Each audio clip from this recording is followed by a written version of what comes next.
Good evening and welcome to KMTV. I'm Andy Richards. Your top stories tonight. KM exclusive, the real cost of Operation Stack. Banksy piece coming home. And commuters expect a long ride. But first this evening, a new £450 million plan to solve the chaos of Operation Stack has been revealed today. Jem Collins has more. Could this finally be the end of Operation Stack?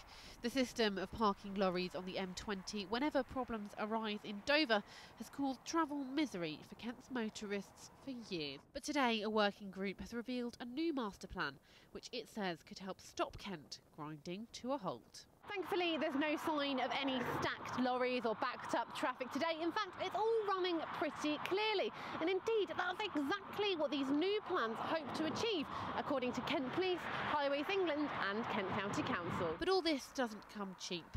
In fact, it could cost more than £468 million. There are lots of different components to it, but I think the most eye-catching bit of the report is that the cost is going to be absolutely staggering.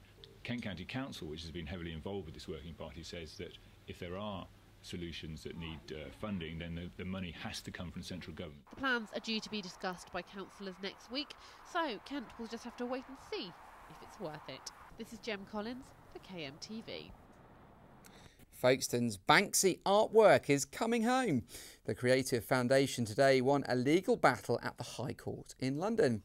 A judge ruled in favour of the charity at a hearing this morning, paving the way for Art Buff to return to the town. Residents were outraged when Dreamland Leisure cut out the piece to sell it at auction in the USA.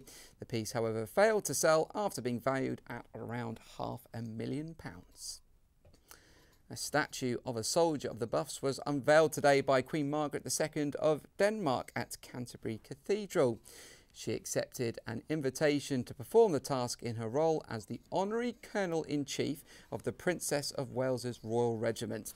The statue is based on the portrait of a man of Kent by Lady Butler and was crafted by Gillingham-based artist Peter Burkitt, having been commissioned by the Regimental Association.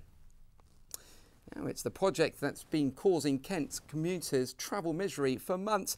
But how exactly will the redevelopment of London Bridge train station make for better journeys in the future? KMTV business editor Chris Price has this special report. In the shadow of the Shard, the tallest building in the country, one of the biggest railway projects of a generation trundles on. The £6.5 billion redevelopment of London Bridge is designed to transform the way commuters can connect between the south and the north of the capital and beyond. At peak times, more than 16,000 passengers an hour will travel down escalators from the platforms to this vast open area. Contractors are busy at work on the concourse, which is the size of the pitch at Wembley, with the aim of completing it in time for the planned opening in January 2018. It's probably one of the most complex engineering challenges we've undertaken, and it's in central London. We're at the base of the Shard, so we've got to consider all our stakeholders, and we've got new infrastructure and the old Victorian arches around us, so it's very complex in terms of engineering challenges. But the Thameslink project, as it's known, has caused disruption for Kent commuters travelling up to the city for several months and is due to continue for another 3 years. The huge building project, which combines new architecture with the original Victorian archways, certainly looks impressive, but is it worth it? The main difference for Kent commuters, according to Network Rail, will be trains will be able to run on time more easily. One of the biggest problems we had at this station in the past was that the trains all came in from different directions, a little bit like spaghetti, all higgledy-piggledy, and crossed each other on the flat. That meant we had reliability problems, and it meant a great deal of stress to passengers as well. Now we've separated those flows of trains, although you might not be able to get a direct train to Peterborough or Cambridge. By changing here at London Bridge on a fantastic new concourse, you will still be able to get there. You have to understand we're rebuilding a station used by 56 million people a year, and we're rebuilding it while it's open. So there's always going to be an element of disruption, but the way we're rebuilding it is hopefully going to keep that to a minimum. With construction so far on target, contractors are digging in to get the work finished on time. Chris Price, KMTV. And finally, they may have returned to the top spot in League One last week, but Gill's boss Justin Edinburgh insists their clash with ill-fated Blackpool this Saturday could be their toughest task yet.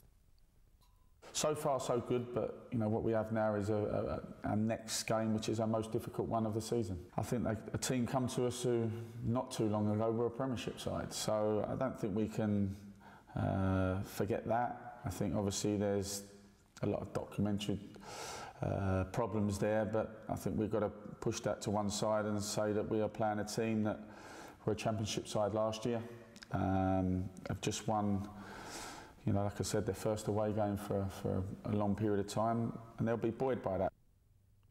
Well, that's it from us this evening. Good night.